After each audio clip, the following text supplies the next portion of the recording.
The Silver Samurai is a bit more of a complex figure. I wouldn't necessarily call him an outright superhero, so let's just get that out of the way. But he has genuinely acted as a superhero on multiple occasions. When Wolverine was training in order to use the Muramasa blade, he went to the Silver Samurai for that training. While the samurai had trained Logan at a disadvantage, meaning he gave Logan only half of a wooden sword while he had two, after about 5 days, Logan had gained enough skill to not only defeat Silver Samurai, but he even had 6 different ways that he could have done it, and chose the least painful of the 6 different ways Samurai had left himself open to, as to not hurt the man's pride too much. He held back on Silver Samurai and tried not to humble him too much, so that's why at this point he'll stay up here near the top of the list. But coming in next, Wolverine and Cyclops are not really the greatest of friends, even if they are now technically part of a throuple. I'm not getting into that. But while there are moments where Wolverine has physically humbled the leader of the X-Men, this next spot was more of a fun little jab at Cyclops' sense of style. When the two of them have to fight all of the Sentinels in Wolverine and the X-Men number 40, there's some tension as to whether Logan is just gonna bail out and let Cyclops handle the robots all by his lonesome. Now, he doesn't do that, and the two heroes destroy every single Sentinel around. After they're limping out of the place, Wolverine mentions how they look like hell, and Cyclops fires back saying, "You always look like hell," which is when Wolverine says the man who wears sunglasses indoors. It's honestly a pretty wholesome, kinda cute, funny moment, but even then, Wolverine is still dissing Cyclops just a little bit. This next humbling comes to us in Wolverine and the X-Men number 12, written by Jason Aaron. Starring Rachel Gray, she's charged with attempting to hunt down Wolverine and Hope Summers after the duo escaped at the end of the previous issue. She tracks Wolverine and the other Avengers on the run, including Giant Man, Spider-Woman, Thor, War Machine, Captain America, Quicksilver, and Beast. Now, a battle eventually ensues as Rachel reveals her crew: Kid Gladiator, Iceman, Angel, and Namor. Now, Kid Gladiator is the one here who gets humbled, and it was kind of a long time coming as the kid was a little too cocky for his own good.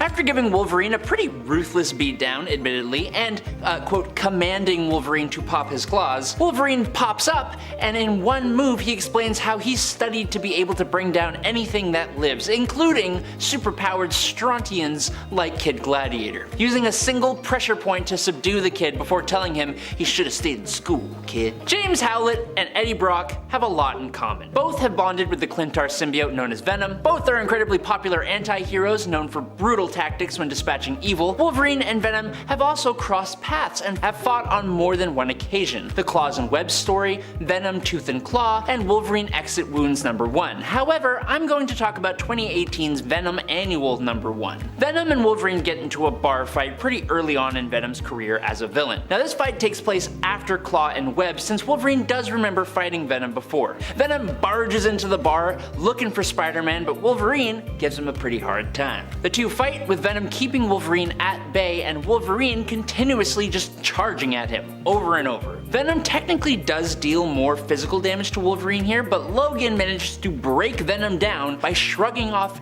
everything he did to him and always coming back, dismissing Venom's grudge against Spider-Man as childish and absurd, which leaves Venom humiliated as he just wanders off. Now, in what is a pretty inconsequential moment coming to us in New Avengers number 15 from 2010, the Avengers are outside of Avengers Mansion doing a little sparring session. And the two we start off with are Iron Fist and, of course, Wolverine. The other Avengers watch on as these two engage in a battle of fisticuffs, not using their powers. They seem to be pretty well matched though, both blocking, dodging, and landing attacks on each other. Now, Iron Fist is obviously a martial arts based hero, and it would be easy to think that he has the upper hand in this conflict. But Wolverine is arguably one of the best hand-to-hand fighters in Marvel Comics. After Wolverine gets Iron Fist in a hold, Rand moves out of it, and before he can make his next move, Wolverine socks him with a punch that has him hitting the ground. Now, Wolverine says that he was fighting at about a 6 just then, while Iron Fist says that he was at a 3, but I don't know, man. That's pretty embarrassing. Then, Squirrel Girl just outmatches Wolverine with no problem, so things are a little wonky here anyways. Next up, the Thing is one of the most powerful heroes in the Marvel Universe, able to stand toe-to-toe with the Hulk in battle. He and Wolverine have had their scrapes, and most of the time Logan's been on the losing side of things. But in one altercation taking place in Fantastic Four 1961 issue 374, Wolverine, Ghost Rider, Professor Hulk, and Spider-Man, who had previously taken the place of the Fantastic Four, were hunting for Johnny Storm, who had accidentally just destroyed part of Empire State University. This led to an altercation between the four heroes and the actual Fantastic Four. When Wolverine went to attack Susan Storm, Ben Grimm grabbed the Canadian and slammed him into the ground, calling him an arrogant little creep. But Wolverine, in his rage, used all his might and slashed Ben across the face, disfiguring the Thing in a way that actually severely affected the character. The character even went on to wear a face mask for a chunk of time to hide his wounds. Wolverine is a Canadian, and as such, he is pretty closely tied to the Canadian superhero team Alpha Flight. In Uncanny X-Men 1963 number 355, Alpha Flight had been misled to attack Wolverine by Department H, and even though this is just solo Wolverine with no adamantium, he manages to make them look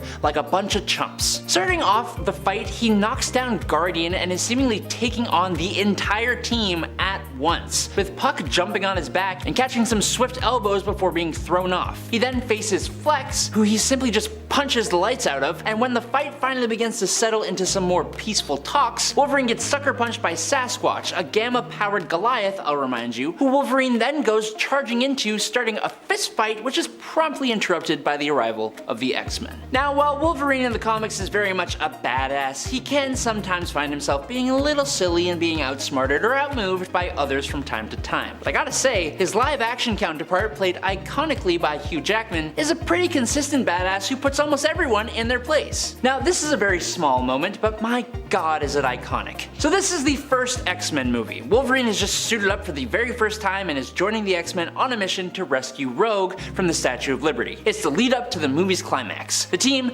enters into the statue, but because his entire skeleton is covered in adamantium, Wolverine sets off the metal detectors, which he then destroys with a quick slashy slash. Now, Cyclops, being all mature and wannabe father figure like, gives Wolverine a stern old look of disapproval, to which Wolverine responds by retracting all but his middle claw. He gave Cyclops the Wolverine middle finger. Kids everywhere lost their damn minds. Sure, it's not one of the most clever moves, but god, I loved it. Wolverine was introduced in Incredible Hulk Volume 1, number 180 and 181 as an antagonist deployed by Canada's Department H to fight the Incredible Hulk, and thus a rivalry was born. One of the best fights the two have had comes from Savage Wolverine number 5, featuring Wolverine teaming up with Amadeus Cho and Shauna the She-Devil to prevent the destruction of a machine in the Savage Land. However, the monster this machine is meant to hold back is a pretty dastardly devil, and has been luring people to destroy the machine for it. After failing to do this to Wolverine, the monster instead turns its sights on the Hulk.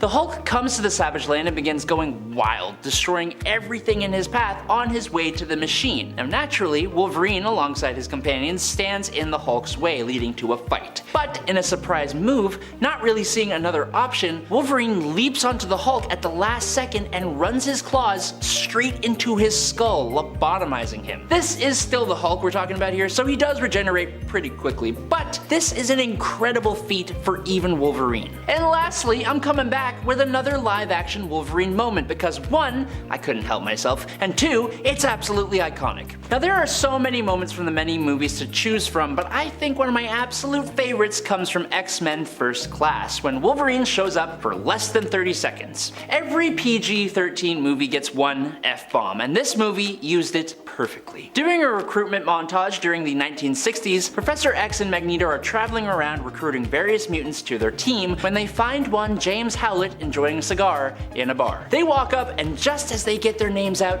James here barely acknowledges them as he says, "Go F yourself," and continues on with his cigar. It's beautiful. Wolverine, he's the very best at what he does, but what he does isn't very nice. But how did he get so good? And why is what he does not very nice? When we first got to know Wolverine in the comics, his life was shrouded in mystery. That was what made him such a fascinating figure. But like all good characters that have been around for 50 years or more, eventually his origin story had to come out. That's where we begin our journey through his history. His retconned origins, often referred to by the name of the comic it was featured in, Wolverine Origins. Wolverine was born James Howlett. He grew up in Alberta, Canada, and was known for being a rather sickly child. He grew up playing alongside his childhood companions, Dog, the son of the groundskeeper, a rough kid with a rough life, as his extremely mean father was often drawn to drinking, bouts of anger, and mistreating him, taking out his anger at the world and his place in it on his son. And Rose, a young girl who had been brought to the Howlett estate from the village to act as a playmate for young James, because she was around the same age as him. Rose had distinct red hair and ended up becoming James's first love. This was where his love of redheads began. James's powers manifested on one tragic night where both his mother and father had lost their lives in a dramatic turn of events. Seriously, it's like James's life, or the origins of it, was a soap opera. James fled the estate with Rose, escaping to start a new life elsewhere. Dog, however, would later follow after them, tasked with hunting down James at the behest of his grandfather. The traumatic events of the night when his powers first manifested caused James to lose some of his memories as a result. He and Rose settled down in British Columbia, and to disguise himself, James took the name of Logan so that he wouldn't be found. Although, I think Rose just kept using her own name. You would think that she would have changed hers too for safety, but I guess James was the only one that they were really concerned about being pursued at that time. I don't know. It was during this time that Logan also gained the nickname of Wolverine, because he worked like an animal. Get it? Like a Wolverine. Look, this is an origin story, so we have to tie everything neatly in together, okay? There have been other callbacks that have referenced why Logan goes by the codename Wolverine, but this is, I believe, the earliest mention of why that is in terms of his character history. Logan had developed feelings for Rose but could not act on them because the two of them had also chosen the cover story of being cousins. Instead, when she revealed she had feelings for another man in town, Smitty, Logan was forced to accept his unconfessed and thus unrequited love for her and decided to just give the couple his blessing. However, just when Rose and Smitty were gearing up to leave the mining town they were in, Dog found them. Well, found Rose and, of course, Logan, aka James, and another tragedy ensued where during a scrap with Dog, Logan accidentally killed Rose. Following this, Logan was even more traumatized and set out into the wilderness, giving in to his animalistic side fully and running with a pack of wolves for some time.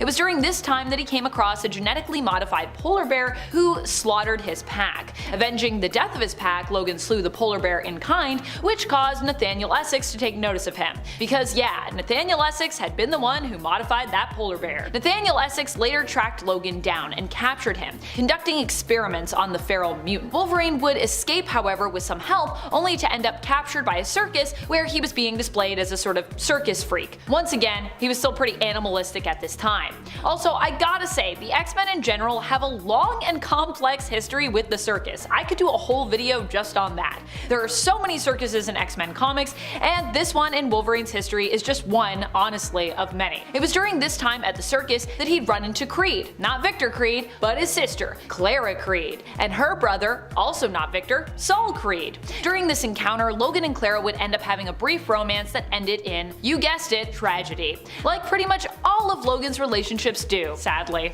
Sorry, Wolverine. This time, Saul would end up dead at Logan's hands, which would later cause problems for Wolverine with, of course, Victor Creed, aka Sabretooth. Sabretooth would come across Logan after this when he'd settled in the Rockies, finding happiness with his then romantic partner, Silver Fox, after being accepted by her tribe. It was during this time that their dog Blue got rabies, and while initially it seemed as though Logan was forced to put the dog down, we later learned he was unable to bring himself to do it, and Silver Fox was actually the one to do the deed instead. Their time together was cut short by the arrival of Sabretooth, who was seeking revenge for his brother's death. This is because every year on Saul's birthday, Victor shows up to torment his brother. But with Saul no longer around, he decided to just transfer this treatment as punishment to Logan. So on Logan's birthday, Victor killed Silver Fox. Or maybe he didn't, but he probably did. The consistency of these events have become foggy over the years, likely as a result of Wolverine's memories being loosey-goosey when they involve trauma, and also as a result of them often being tampered with. Following these events, Logan would be manipulated into killing the people of the nearby town, apparently being manipulated by both Sabretooth and, retroactively we learn, Romulus. Romulus is one of the oldest Wolverine villains in addition to Sabretooth, but like I said, Romulus was much later retconned into this part in his history, so keep that in mind. Romulus is super important until all of a sudden he's not anymore, basically. Wolverine would travel the world taking up many professions. He would serve in the military, military, become a mercenary, and even study abroad in Japan, becoming a bona fide samurai. It was during this period that he worked alongside Ogun, Lord Ogun, who would later become a Wolverine villain, and the original Nick Fury, in addition to other famous figures from Marvel history. There's a lot of them, so I'm not gonna list them all, but just trust me, Wolverine's basically had to team up with everyone throughout his history at some point. He would also have other retcon run-ins written in later at this point with characters who would later become very important to his story, such as villains Bloodscream, Nuke, Cyber, and sometimes lover, sometimes ally, more often villain, Mystique. Eventually, he would once again find peace in Japan, studying under Bando Saburo in Jasmine Falls. He would also find love here, once again, with a resident of Jasmine Falls, Itsu. Itsu and Logan would marry and be blessed with a child, but before Itsu could give birth, she was killed by none other than Winter Soldier. Yeah, really everyone is tied in, you see what I'm saying? However, the child miraculously survived this due to him being the son of Wolverine, and was later taken by Romulus, who manipulated his origin so that he would grow up to despise his father. Romulus intended to use the boy named Akihiro, but he preferred to use the cruel nickname given to him by his adoptive parents and those around, who preferred to use the cruel nickname that was given to him when he was younger, Daken, as a weapon. Following this tragedy, Wolverine decided to join the Weapon X project. It was here that he would constantly have his mind wiped and be used as a weapon by the Weapon Plus program as a member of Team X, serving alongside Maverick, Sabretooth, and surprisingly, Silver Fox. Was it really her? Or a clone? Or something else? Was it an illusion? Those were just some of his team though, there were also other members, but those are a few of my favorites, so that's who I mentioned. If you thought Weapon X was bad, wait till you see where he went next. Somehow in the comics, Canada's military has always appeared to be even more evil than America's, as it was evident when he joined Department K, who also had ties to Weapon X. And I gotta say, as someone who is a Canadian, I'm gonna just say, I mean, I'm sure there's lots of shady stuff our government does, but I don't think they're that shady, so just so you know, FYI. It was during this time that Logan would be confronted with the truth by Sabretooth, something he'd suppressed for a long time. No, not that he was Sabretooth's son, although that was something that would be alluded to for years between them, but it's not really a thing, or is it a thing? But he would be confronted with the fact that he, Logan, was indeed a mutant. Logan mulled this over, escaping to the Yukon and drowning his woes in drink, but would later leave Canada after accidentally killing a fellow agent. Oops. Before he could leave, he was captured by Weapon X again and had his skeleton forcibly fused with adamantium. He would eventually escape Weapon X, which would lead to his first historical appearance in Incredible Hulk issue number 180. Before he appeared in Hulk though, he would meet the Hudsons, currently known as the superhero's guardian and nemesis, and be recruited to join Department H. Logan's fight against the Hulk would attract Professor X's attention, who would convince him to leave Department H and join his new X-Men team. It was here that Wolverine would develop a rivalry with Cyclops, a very intense one, in large part due to his feelings for teammate Jean Grey, who was Slim's girl. But also because I feel like, you know, Scott and Logan have some different ideologies in their life and how they approach vigilantism. From here, he would have a whole bunch of adventures with the X-Men, and he would become a super popular character. He'd become so popular he'd get his own limited solo series, which in turn would sell so well that would lead to his own ongoing series. Well, this series has been reset time and time again to the point that we're on volume 7 in terms of Wolverine issues throughout the character's history. We've actually had more than 1,000. His last legacy numbered issue was back in 2011, so we have to be nearing another milestone soon for him. If you want to hear more about Wolverine's history during his time with the X-Men and his solo adventures, which I'm very well read on, let us know in the comments. I love Wolverine and I personally would love to continue this history lesson with you, but there is so much history, I cannot fit it all in one single video. First up is Wolverine vs. the Hulk. Talk about making an entrance. A Canadian superhero burst onto the scene on his home turf in issue 181 of the Incredible Hulk comic books. Wolverine was working for the Canadian federal government at the time and ended up having to jump into a fight between Hulk and the Wendigo. This was truly a clash of the titans, and the Wolverine proved to the world that he could hold his own. He ended up taking on both characters before he eventually sided with Hulk, and the pair worked together to take down Wendigo. It's nothing new for Marvel heroes to fight each other when they first meet, but this one hit a little heavier than usual. There was quite a bit of tension between Wolverine and Hulk for a very long time. There's always the feeling that neither one of them actually got over it. Whatever the case though, it was still the perfect way for Wolverine to announce his arrival and put the Hulk on notice. Up next, Wolverine tosses Deadpool. Well, we already know these two have had some wild rides together. The relationship between Wolverine and Deadpool can simply be described as complicated. Although they have fought alongside each other on numerous occasions, they've also had plenty of situations that have turned sour. Back in 2009's Hulk vs. Wolverine, the Canadian government tasked their hero with tracking down the Green Giant. The only problem was that Team X, which included Wolverine's old buddy Deadpool, managed to capture him. Although Deadpool had his usual basket of witty insults prepared, Wolverine got the last laugh when he tossed the foul-mouthed hero into a revived Hulk. To add even more insult to injury, the Green Giant then smashed Deadpool into a wall. It might not have been an electric fight on this occasion, but Wolverine definitely got the last laugh. Next up is Wolverine vs. Captain America. These two have had an up and down relationship over the years, but things really got interesting in the third issue of Avengers vs. X-Men. It's obvious that the two sides had very different opinions on certain topics, and this boiled over into a hard-fought battle over the Phoenix Force. Wolverine had informed the Avengers that Cyclops did not have good intentions for the Phoenix Force and was ready to kickstart the war. Captain America, however, was not buying what Wolverine was selling and began to have doubts about the X-Men. The two heroes eventually came to blows, and Wolverine actually did much better than most people might have assumed. He was really giving Captain America a run for his money until Giant Man stepped in and hammered Wolverine from behind.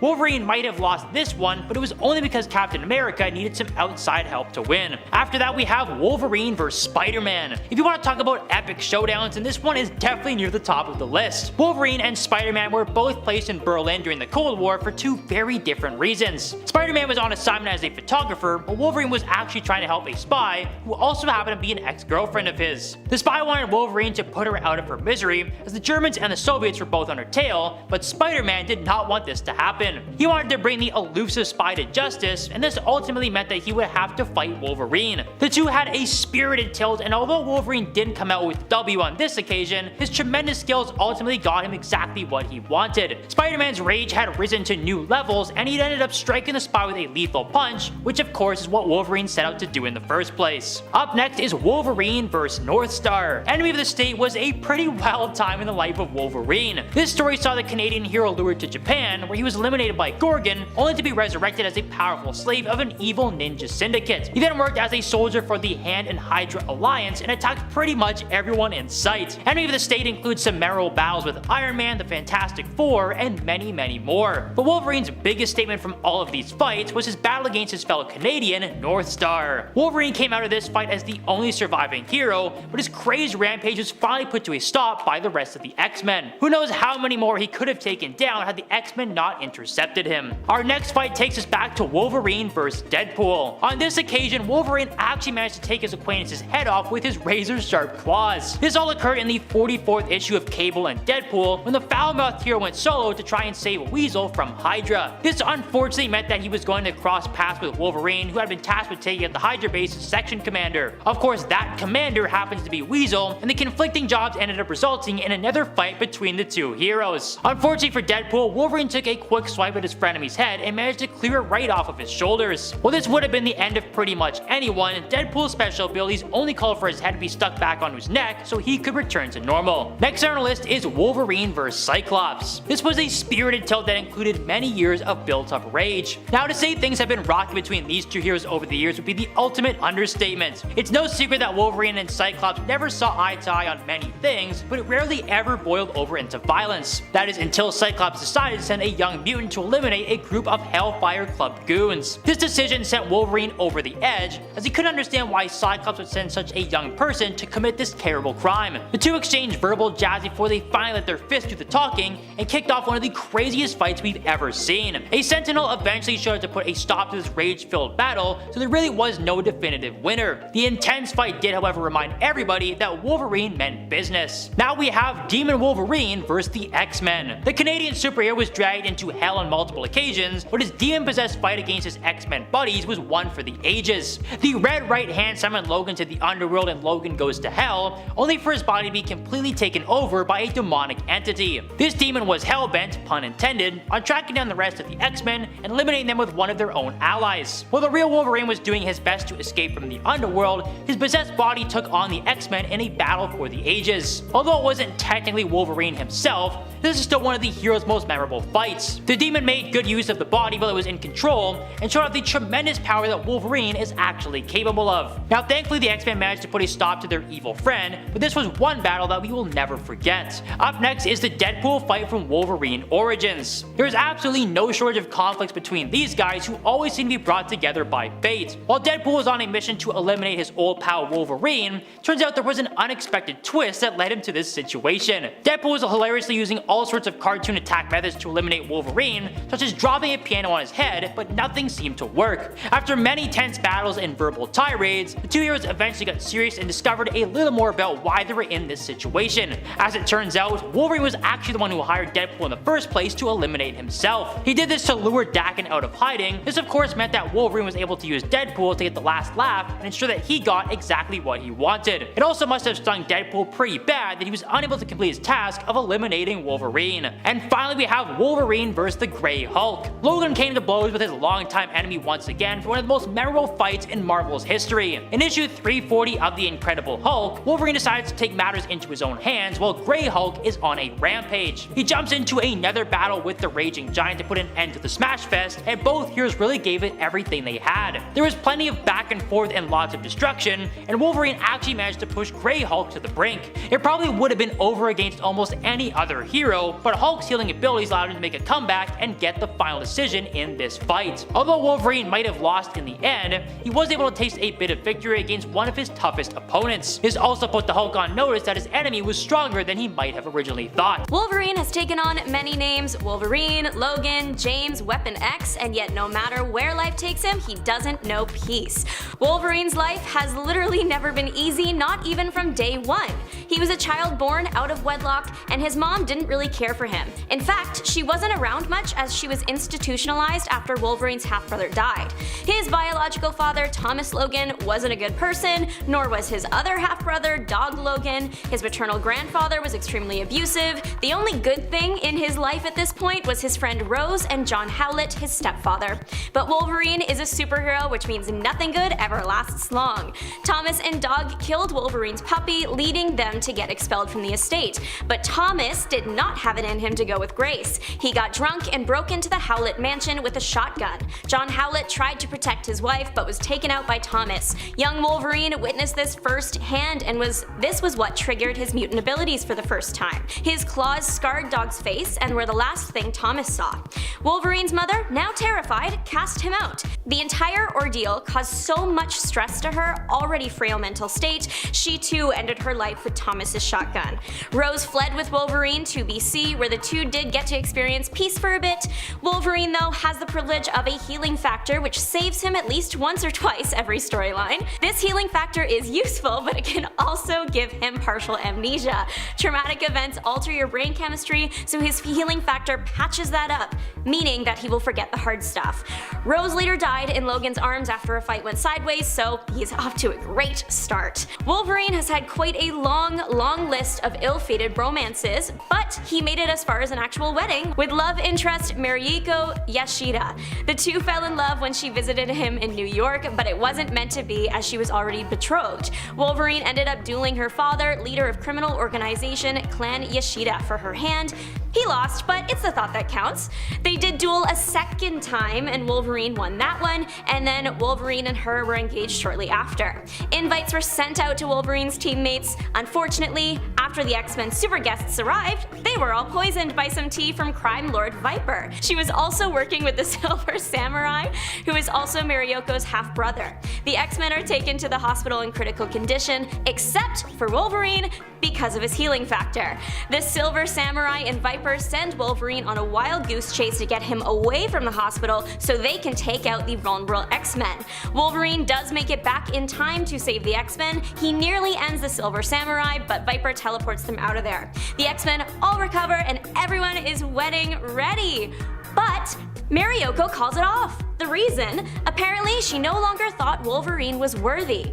We later learned she was just being mind controlled. Doesn't cancel out the heartbreak Wolverine experienced, and we even get to see Wolverine cry in the final panel. Wolverine has been a part of some pretty major historical events, both World Wars, the Prohibition era, and even the Valentine's Day Massacre. This event is a real thing that happened in 1920 Chicago. In our world, there were no survivors from this horrible day, but in the MCU, Wolverine was the only man to make it out alive. Wolverine, now going by Logan, got into some hot water with Al Capone as Capone controlled Chicago's gang scene, and thus anything illegal coming through, like for example the alcohol Logan was smuggling, smuggling into the US with his girlfriend. Leading up to Valentine's Day, there were a few fights between Logan and Capone's men, leading to many casualties, including Logan's girlfriend. Her death was what drove Logan to find the famous mob boss. Capone denied having a hand in Logan's girlfriend's death and sent him to the person that did. But surprise, it was just a setup to get Logan to the site of the Valentine's Day massacre. He almost doesn't make it out, but his healing factor has his back. Wolverine has been captured way too many times to count. This time, he was being tracked by recurring enemy Victor Creed. Victor found Wolverine unconscious in the middle of a murder scene and snatched him away before the authorities arrived. He took him to the Ravencroft Institute so that scientist Nathaniel Essex could experiment on him. The experiments included a lobotomy, which led to a coma, and a loss of his left arm. To recap, at this point, Wolverine has gone from accused of crimes he didn't commit, to kidnapped, to lobotomized, to having his arm cut off. Not a good week so far. One of the doctors, Claudia Russell, freed Wolverine, who is now out of his coma due to his healing factor. The pair was confronted by Victor Creed, and Claudia knew that Wolverine couldn't take a fight with Creed in his state, so she sent him away facing Victor herself. This was a more evenly matched fight than you'd think. Turns out Claudia was a werewolf, and she was the one committing the crimes. She didn't win the fight, but it was enough for Wolverine to get away. It's unclear how his arm came back, but if I had to guess, it was probably the healing factor. It's pretty rare that Wolverine ever fully dies, but one way that has been confirmed to finish the job is drowning. The healing factor requires oxygen, so take that away and Wolverine is done for. It's a fact that has been confirmed in Uncanny X-Force 33 and Wolverine Black, White, and Blood issue 4. The serious drowning situation in Uncanny X-Force involved Wolverine, a student of his Evan, and Wolverine's son Daken. Daken has hated Wolverine since he was abandoned by him. Wolverine didn't even know he was born. But Daken is still set on causing Wolverine's demise and doing so while Wolverine watches one of his students get attacked. It's not cute. Eventually though, Wolverine does get saved and he and his son fight it out. His son loses the match after Wolverine holds him face down in a shallow puddle. In Black, White, and Blood, Wolverine finds himself in shark-infested waters. He is clearly very set on not drowning, admitting that if he were to pass out from blood loss and sink to the bottom of the ocean, his healing factor would bring him back, just for him to drown again in a continuous, horrifying loop. Until a miracle occurs, of course, and someone drags him above ground. This is one of the only confirmed ways to permanently end Wolverine. Another major historical event Logan had the displeasure of experiencing was the bombing of Hiroshima. I am not kidding. During the Second World War, Logan is captured by soldiers in Japan. He gets his usual treatment of being put in a local prison. He eventually escapes beside Lieutenant Ethan Warren, who will soon become a problem. Logan finds a place to relax for a while with a local girl and they fall in love, but again, good things can't last for him and Lieutenant Warren reappears. The mutant fights Logan's lover, who is a talented swordswoman, but eventually overpowers and ends her. This brings Logan into the fight, but as the two are pummeling each other, a plane is soon overheard overhead. The plane that is carrying the atomic bomb. It destroys the city and injures the two men. Logan's healing factor is working overtime as it now has to regenerate Logan's entire outer skin layer and half his insides. He looks bad, y'all. At this point, two things are consistent for Wolverine. He will be pummeled to near death, and his healing factor will ensure that he suffers another day. This was taken to the extreme in Uncanny X-Men Annual number 11. In this comic, Wolverine actually does die. It's a pretty serious fight with the powerful being Horde. Horde wants the Crystal of Ultimate Vision and tasks the X-Men with getting it for him. He wants it because the crystal has life-sustaining powers and grants complete understanding of the universe to whoever uses it. Towards the end of the comic, Wolverine and Horde are battling it out. Wolverine perishes due to a spear to the back, and Horde resolves to take part of Wolverine as his prize. This is ultimately his undoing. Through this action, a drop of Wolverine's blood gets on the crystal, and the power of it literally regenerates Wolverine's being. Normally, his healing factor would not be capable of bringing him back from just a drop of blood. It was the crystal that gave it a power boost, kind of like a Wolverine jump cable. He has the crystal's power flowing through him at this point and uses that to defeat Horde. At this point, Wolverine is basically a god, meaning he can feel every part of the universe and even manipulate it to his will. But the man does have a conscience and realizes that no one should have this level of power. The crystal is now deemed as a threat to the universe and is destroyed by Wolverine, and he lives to suffer another day. Wolverine famously has a thing for Jean Grey. This has led to a lot of emotional and physical pain over the years. New X-Men issue 148 really wanted to destroy this man. Wolverine and Jean Grey are lured to Asteroid M, old headquarters mutant enemy number 1, Magneto. We find that Magneto has spent the last little while creating a plan to destroy the X-Men by preying on their weaknesses. For Wolverine and Jean, they are trapped on this asteroid that is slowly heading towards the sun. The heat and dwindling oxygen make it increasingly difficult for Grey to function, causing her to slowly die. Just before the two enter the sun, Wolverine mercy kills Grey so she won't have to experience being burned up. Wolverine does get to experience this though, as he walks the two of them straight into it. What he doesn't know is that killing her and walking into the sun triggered the Phoenix, which Jean is then able to use to save the pair and transport them down to Earth just in time to save the day. Unfortunately, Wolverine lost her for real in the end as Magneto shocked her with an extreme amount of power. Wolverine, now feral, ended Magneto right then and there, so Wolverine has to deal with the pain of losing her again, twice, once at his own hand, and is now one of the only few who knows what it's like to be burned up by the sun. In the same issue, we learn that Wolverine was once trapped under a glacier for 6 months. That's already awful. It gets worse because glaciers don't have much to eat in or around or under them, meaning that Wolverine got creative with his healing factor, using it to regrow his skin whenever his hunger took a piece off. He is likely also stuck in a constant state of all-over regeneration for this period.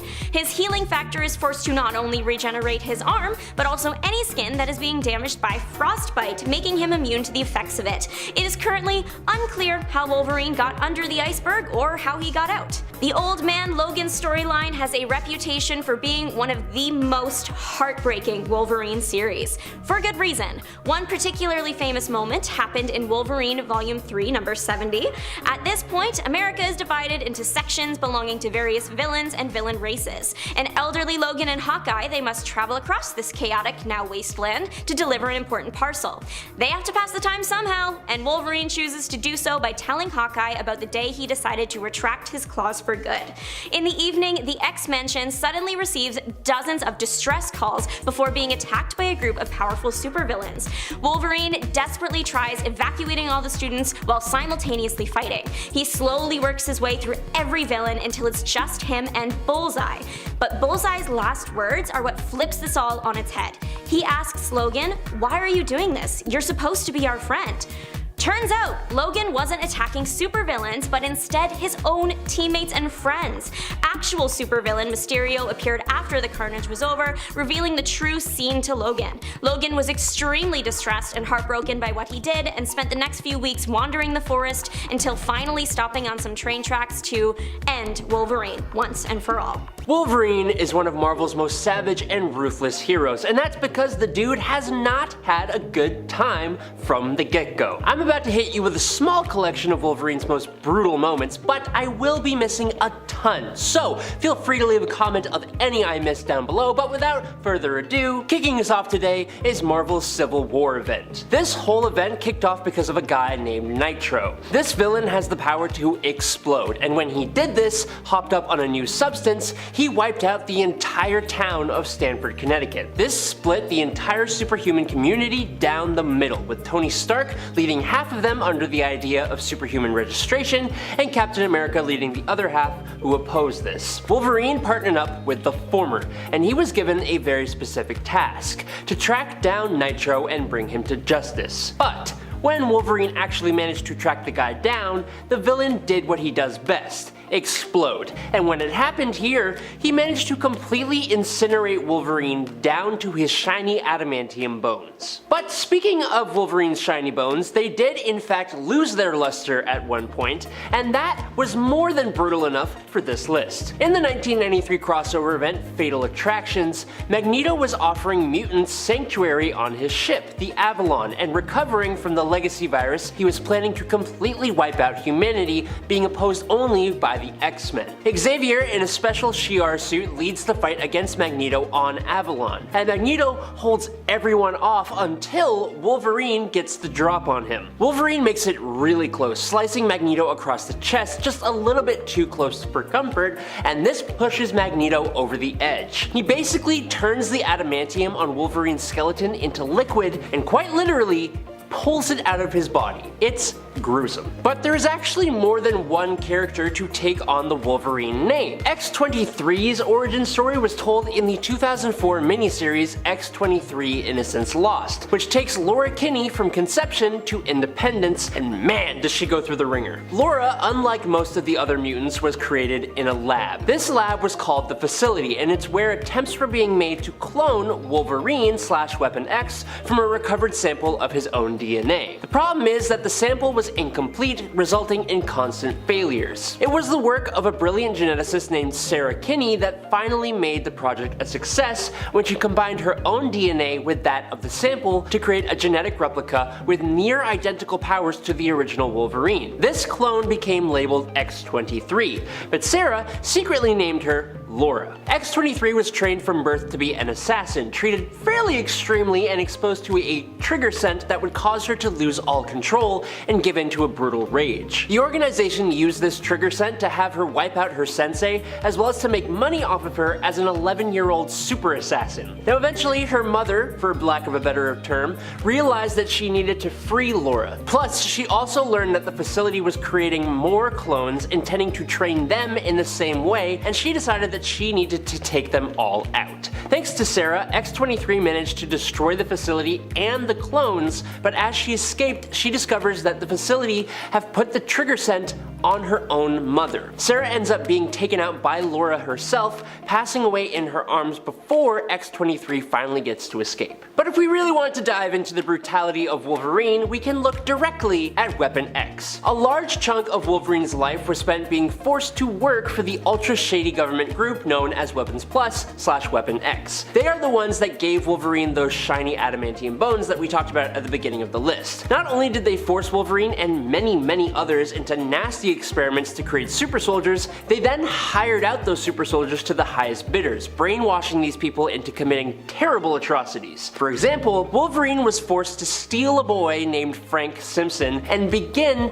programming him to turn him into an enhanced killer. But then later on in life, Wolverine came across Frank in Vietnam as a soldier, and their interaction was anything but pleasant. Wolverine basically put Frank through the ringer, physically and psychologically breaking him to the point that Frank became a killer and started going by the name Nuke, which is when he became a Daredevil villain. Now, while Wolverine spent time on the X-Men team, he came into contact with one Dr. Hank McCoy, aka Beast. Hank is one of the 8 smartest people in the world, and being smart in comic books seems to be a pretty easy path to being morally dubious. Don't get me wrong though, Wolverine is not a Boy Scout by any stretch of the imagination, but he still holds on to his morals, for the most part. Wolverine and Beast were actually friends, and Beast stuck with Wolverine during the Schism event, and he was also on the side of the Avengers with Wolverine during the Avengers vs. X-Men event. But people change, and Beast is absolutely one of those people. In order to deal with external threats to the new mutant nation of Krakoa, Beast has taken a position as the chief of the intelligence agency X-Force,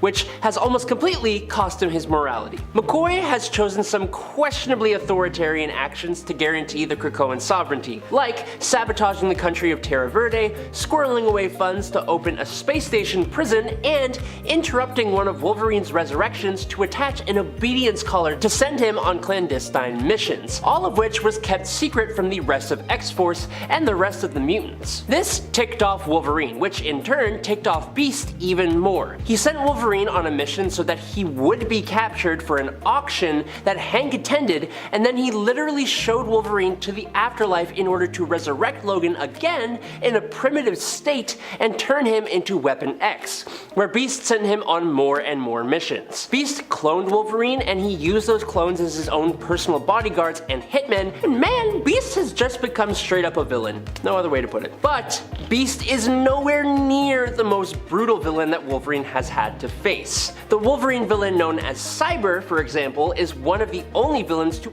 actually terrify Wolverine, with some adamantium-coated skin, toxic claws, and the power to track an individual's brain. And he's like 9 feet tall. In 1994's Wolverine number 79, Cyber is tracking down Wolverine in order to claim his adamantium bones, which he wants to then make a profit from. Unfortunately, at this time, Wolverine actually doesn't have his adamantium bones because Magneto took them away. So when the fight leads to him popping his bone claws, Cyber is a little more than disappointed. But instead of just walking away after this revelation, a cannon just goes off in the distance, and this gives Wolverine the opportunity to slash Cyber across the face. But as soon as the attack happens, Cyber catches Wolverine's fist, and in one stomp, he snaps Wolverine's claws in half, very much like Sabretooth did in Wolverine Origins, like the movie. That event scarred Wolverine, but right after, it made him even question his ability to be a hero in the first place. But moving on from that, the Thing is one of the most powerful heroes in the Marvel Universe, able to stand toe-to-toe with the Hulk in battle. He and Wolverine have had their scrapes, and most of the time, Logan's been on the losing side. In one little altercation taking place in Fantastic Four 1961, issue 374, Wolverine, Ghost Rider, Professor Hulk, and Spider-Man, who had previously taken the place of the Fantastic Four, were hunting for Johnny Storm, who had accidentally destroyed part of Empire State University. Now this led to an altercation between the four heroes and the Fantastic Four, but when Wolverine went to attack Susan Storm, Ben Grimm grabbed the Canadian and slammed him into the ground, calling him an arrogant little creep, because that's just what he does. But Wolverine, in his rage, used all of his might and he slashed Ben across the face, disfiguring the character in a huge way. Now the Thing got his payback as he yelled, "You frickin' little psycho," and then he whacks Wolverine with one punch, sending him flying through a bunch of buildings, but this actually scarred the Thing so bad that it had lasting effects throughout the comics. The post-apocalyptic world featured in the Old Man Logan storyline is one of the best things that Marvel has given us. But it's also one of the most brutal settings they've ever created. It all came to be when the villains decided that instead of fighting their usual villains, who they always lose to, they would instead put themselves up against whatever hero they were actually best suited to face. Now in the case of Wolverine, who is the main character here, that happened to be Mysterio. Mysterio is a master of creating illusions that trick even the senses, and he is almost always defeated by Spider-Man because of his spider sense.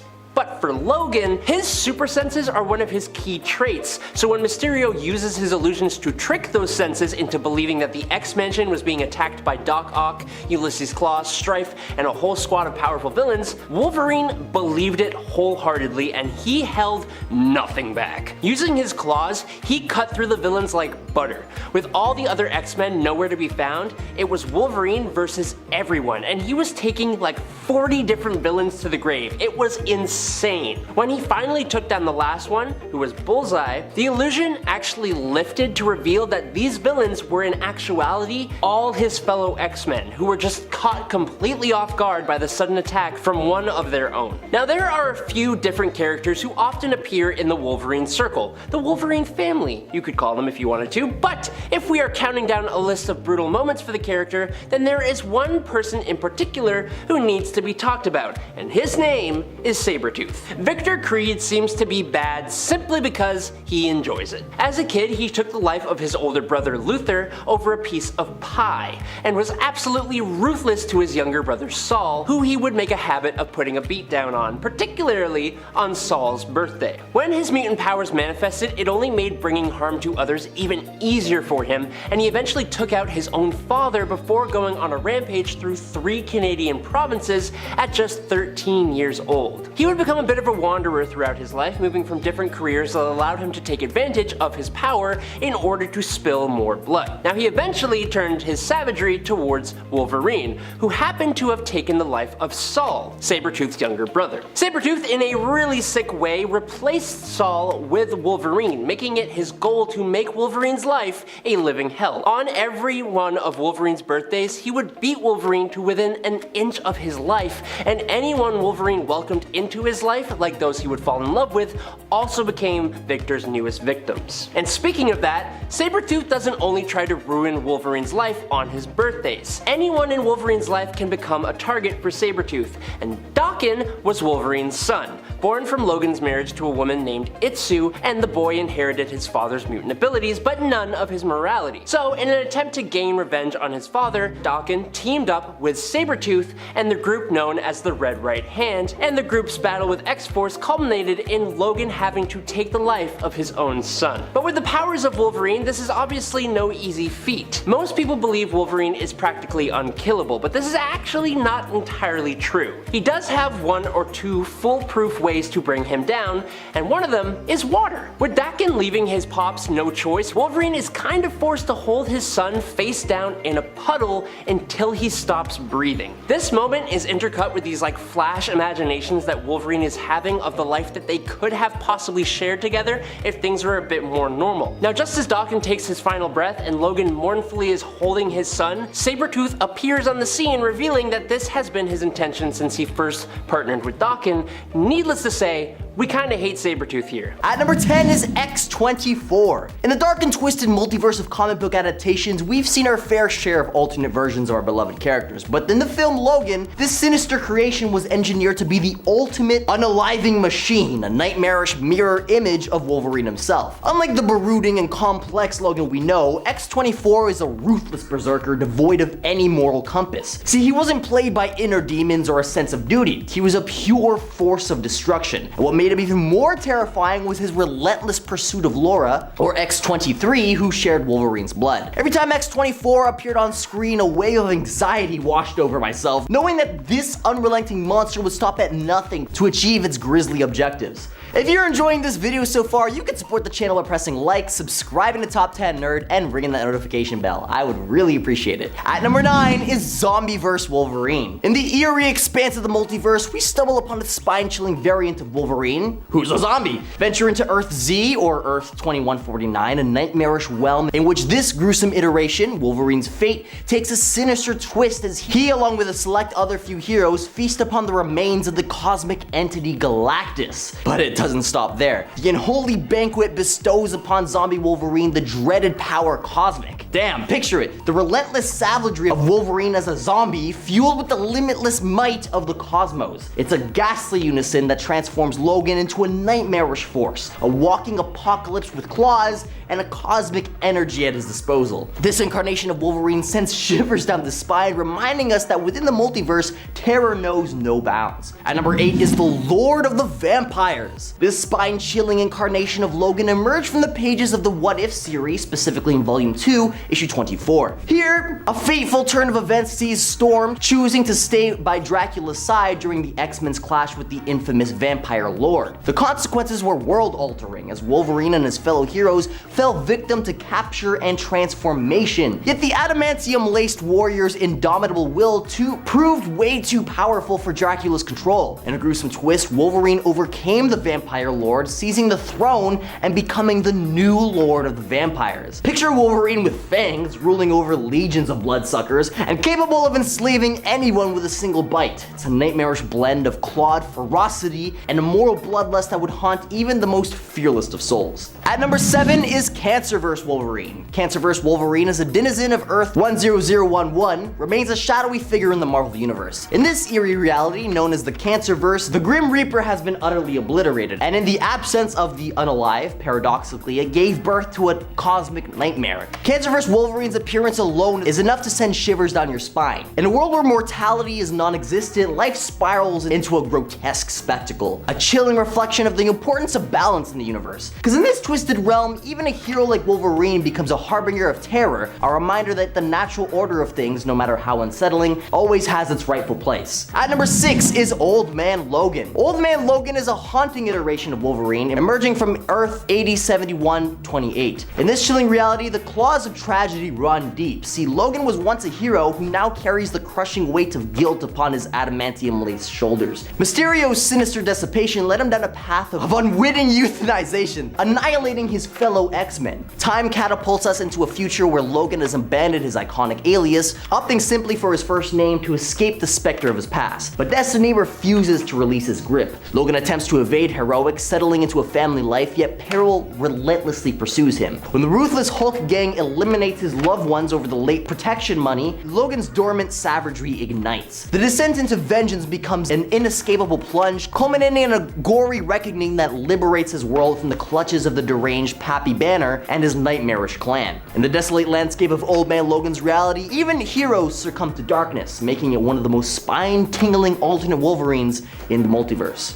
And at number 5, my personal favorite is Old Man Venom. Enter the Venomverse, where unimaginable transformations await. In this universe, we get to see Old Man Logan devoured by a venom-infested T-Rex. But here's the twist. The symbiote decides that Logan is a superior host and merges with him. The result is Venom Wolverine, or as I like to call him, Old Man Venom, a character oozing with insanity, ethics thrown out the window, and an utter disregard for consequences. Sure, he might have a laundry list of symbiote vulnerabilities, making him marginally less formidable than your typical regenerating Logan, but the sheer terror he instills is undeniable. Venom Wolverine is a monstrous fusion of two iconic characters, delving into a spine-tingling combination of ferocity and chaos. Next time you delve into alternate realities, keep an eye out for this hair-raising incarnation of Wolverine. At number 4 is Wolverine Noir. In the shadowy realms of this alternate universe, we stumble upon Jim Logan, a character shrouded in mystery and intrigue. This noir iteration of Wolverine takes us on a journey through the Marvel Noirverse, offering a distinctive twist on the iconic mutant. In this iteration, Logan isn't a berserker on the battlefield, but a detective navigating the murky waters of crime. It's a fitting role for a man with heightened senses and a knack for tracking. Wolverine Noir paints a gritty picture of reminiscent of classic noir films, amplifying the eerie ambience that defines this universe. This version delves into Wolverine's past, mirroring the harrowing narrative from his origin series.